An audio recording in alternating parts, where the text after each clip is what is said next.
Bonjour, heureux de vous retrouver sur Décideur TV pour un nouveau numéro de la matinale. Au programme de cette émission, on va parler comment accompagner la transformation numérique des entreprises. Ce sera dans quelques instants avec Xavier Nifle, associé audit chez KPMG. On parlera ensuite comment simplifier le traitement des transactions intragroupes avec l'IA, avec Samuel Rouerinck, vice-président de Blackline France. Et enfin, Pierre Balzo, associé de Steco, nous parlera du cabinet Steco qui vient de fêter ses 65 ans. Voilà pour les titres, c'est parti pour la matinale.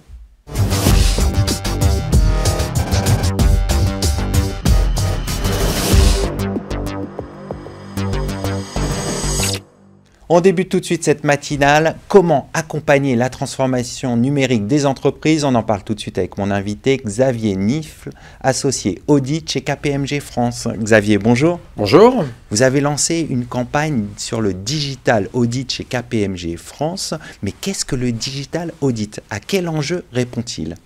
Alors c'est bien simple, hein. Depuis que j'ai intégré le cabinet KPMG en 2005, je vis la transformation de mon métier, l'audit, quasiment au quotidien.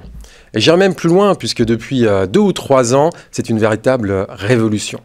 Et cette révolution, elle est liée à la data, qui est aujourd'hui largement indisponible chez nos clients, mais aussi à la technologie.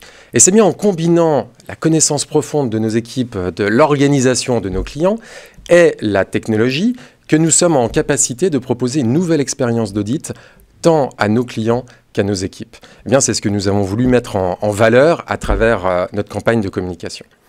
Cette campagne, on l'a voulu moderne, à l'image du digital audit, avec une diffusion sur des sites spécialisés, aussi les réseaux sociaux. Alors, un chiffre marquant, elle était vue par plus de 9 millions de Français.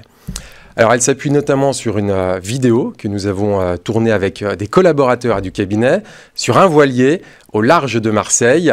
Et c'est une image très forte, hein, puisque l'expérience humaine que nous avons voulu mettre en avant est essentielle pour naviguer quel que soit l'environnement. Eh bien, une mission d'audit digital s'est réussie dans les mêmes conditions et surtout avec la même passion.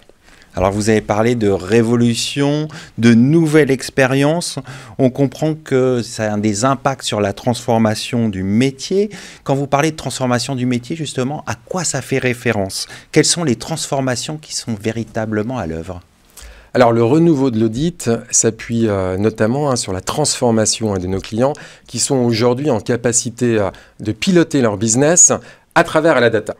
Et cette donnée, nous avons décidé chez KPMG de la placer au cœur de notre stratégie, c'est-à-dire de notre démarche d'audit. Nous avons ainsi renouvelé complètement nos méthodes de travail en déployant des solutions d'automatisation de nos procédures et aussi des outils de data analytics.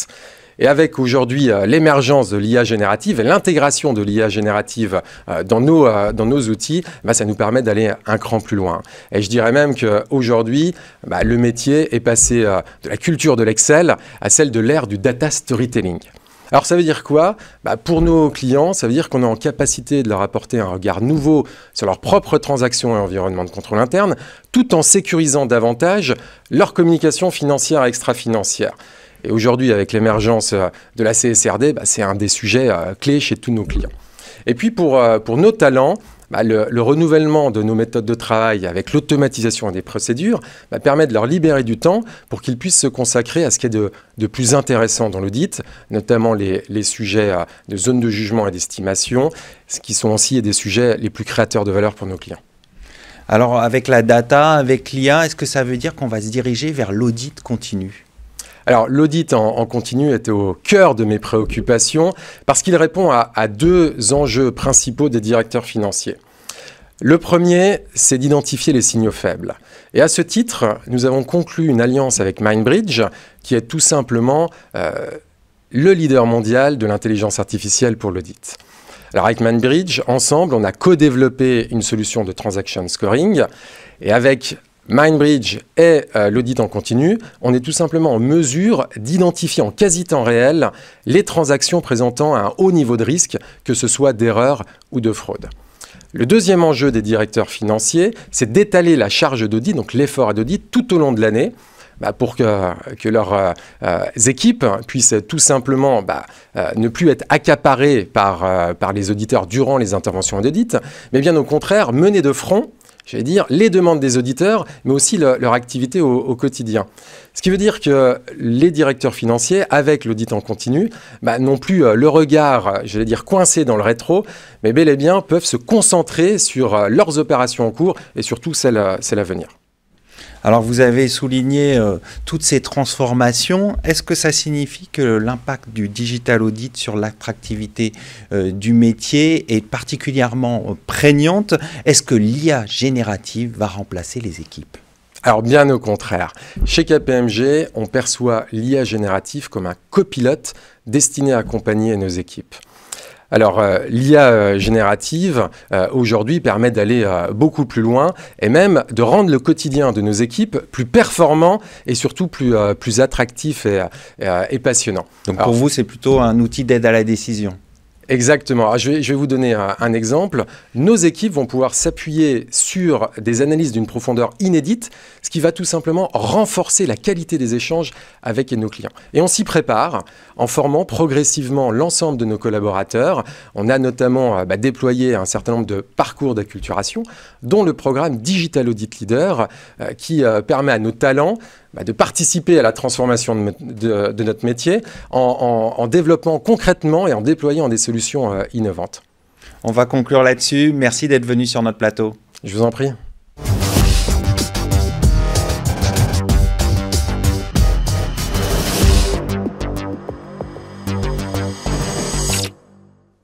On poursuit cette matinale et je suis en compagnie de Samuel Rouerenc, vice-président de Blackline France, pour parler de la simplification des transactions intragroupes. Samuel, bonjour.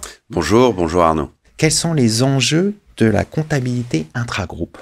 Alors les enjeux de la comptabilité intragroupe sont multiples et touchent quasiment toutes les entreprises qui opèrent à l'international. Donc avec une multitude d'entités. Premier enjeu, c'est d'abord les systèmes d'information qui sont souvent multiples et variés entre les différentes entités. Deuxième enjeu, c'est le volume de ces entités. Plus on a d'entités, plus en général elles échangent entre elles, et donc il y a une complexité des transactions et des flows entre ces entités. Alors comment simplifier ces transactions avec l'intelligence artificielle? Alors, avant de simplifier avec l'intelligence artificielle, puisque c'est un process qui est très peu travaillé par les entreprises, il faut d'abord mettre à plat ce process, c'est-à-dire définir un ownership sur ce process-là et commencer à travailler sur l'harmonisation des process entre les entités. On peut faire ça de deux manières. Donc la manière la plus traditionnelle, c'est de regarder en fin de clôture comment on peut rapprocher les transactions intragroupes. Et donc comment on peut faciliter ce rapprochement entre les différentes entités, entre les comptabilités des différentes entités.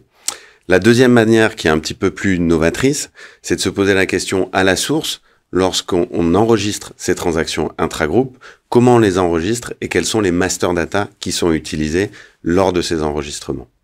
Une fois qu'on a mis tout ça à plat et qu'on peut centraliser toute cette information dans un système sur ces deux grandes phases du process, on est en capacité d'appliquer une couche d'intelligence artificielle pour pouvoir anticiper les risques sur l'échange transactionnel entre les entités. Alors concrètement, comment on utilise l'intelligence artificielle? Alors concrètement, l'intelligence artificielle va servir à deux choses.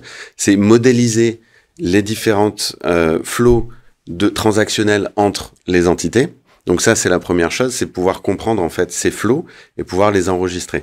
Une fois qu'on a modélisé ces flows, on est en capacité, dès la gestion de l'écriture transactionnelle, de pouvoir modéliser le risque associé avec cette transaction. Une fois qu'on a compris le risque, on est en capacité de proposer certaines phases de résolution qui vont aider les collaborateurs à pouvoir gérer les risques et à pouvoir enregistrer les transactions correctement.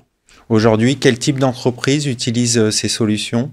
Alors aujourd'hui, on a pas mal de clients qui utilisent ces solutions, des grands clients, notamment sur la partie interco. Alors il y a plusieurs process dans l'interco, donc on a des clients qui utilisent différentes solutions de Blackline qui sont intégrées sur la même plateforme, mais on peut penser à Coca-Cola qui utilise notre solution, ou bien Boeing par exemple qui utilise notre solution aussi, et tous nos clients peuvent bénéficier de la technologie avec l'intelligence artificielle qui va être appliquée. Donc aussi, s'ils le souhaitent, on l'intègre de plus en plus dans tous nos modules, que ce soit sur l'interco ou la gestion de la clôture comptable.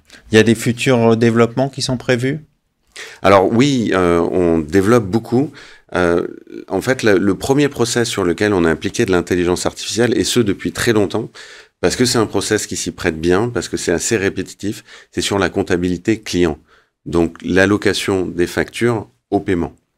Donc ça, on a appliqué de l'intelligence artificielle pour augmenter l'efficacité des collaborateurs et pouvoir automatiser ce rapprochement entre les factures et les paiements. On fait un petit peu la même chose sur l'aspect des intercos avec cette automatisation via de l'intelligence artificielle qui permet d'augmenter justement ce rapprochement, mais en plus, sur la phase de création, on peut enregistrer les transactions en temps réel et pouvoir les analyser et analyser le risque qu'elles représentent pour l'entreprise. On va conclure là-dessus. Merci d'être venu sur notre plateau. Merci beaucoup.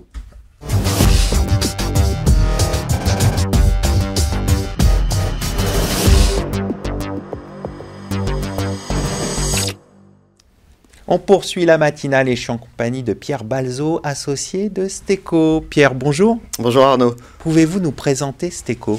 Alors Steco, c'est un cabinet d'expertise comptable pluridisciplinaire qui travaille en comptabilité, fiscalité, gestion sociale, RH. Aujourd'hui, on a 11 bureaux qui sont implantés principalement sur la façade ouest. Le siège social est historiquement à La Rochelle. Et puis, il y a des bureaux dans l'ancienne région Poitou-Charentes. On remonte vers la Vendée. On est installé sur Bordeaux et aussi à Paris. Voilà, c'est aujourd'hui, que je ne me trompe pas, 17 associés, à peu près 200 collaborateurs. Et puis, 5000 clients référencés actifs aujourd'hui. Alors aujourd'hui, le cabinet fête ses 65 ans. Quel bilan faites-vous des développements du cabinet? On a eu la chance donc cette année de fêter les 65 ans de Steco. Les développements sont aujourd'hui assez importants au cours des dernières années. Donc on a ouvert il y a 5 ans un bureau à Bordeaux. Également il y a 4 ans un bureau à Paris. Et là on a renforcé notre assise sur la région rochelaise, parce que le cabinet Onis Conseil, qui est basé à Châtelaillon, a intégré Steco depuis cette année. Est-ce qu'il y a d'autres actualités marquantes de ces dernières semaines? Il y a toujours des actualités marquantes. Alors, j'ai réfléchi, il y a une chose qui est importante. On est très, très content parce que cette année, on est certifié Calliope. Donc, Steco est devenu organisme de formation. Il y a eu un travail important de nos collaborateurs sur le sujet, qui ont développé un portefeuille de formation, voilà, en termes... Dans quel domaine? Comptabilité, gestion fiscale et puis gestion sociale et RH. Donc, on est très, très fiers de ça cette année. Alors, on va évoquer le futur. Quelles sont les prochaines étapes pour Steco? Les prochaines étapes, c'est que d'abord aujourd'hui, on renforce les cabinets qu'on a nouvellement ouverts donc à Bordeaux et à Paris. On travaille beaucoup sur nos outils, l'arrivée de l'intelligence artificielle pour à la fois permettre une meilleure ergonomie avec les outils pour nos collaborateurs, nos clients. Donc voilà, c'est un peu les défis de demain sur lesquels on est en train de travailler aujourd'hui. Et j'imagine les questions aussi de durabilité, ça vous préoccupe? De durabilité, oui, j'ai certains associés qui travaillent beaucoup sur le sujet actuellement. Ouais. On va conclure là-dessus. Merci d'être venu sur notre plateau. Merci beaucoup. Merci à toutes et à tous pour votre fidélité. Quant à moi, je vous retrouve très bientôt sur Décideur TV pour un nouveau numéro de la matinale.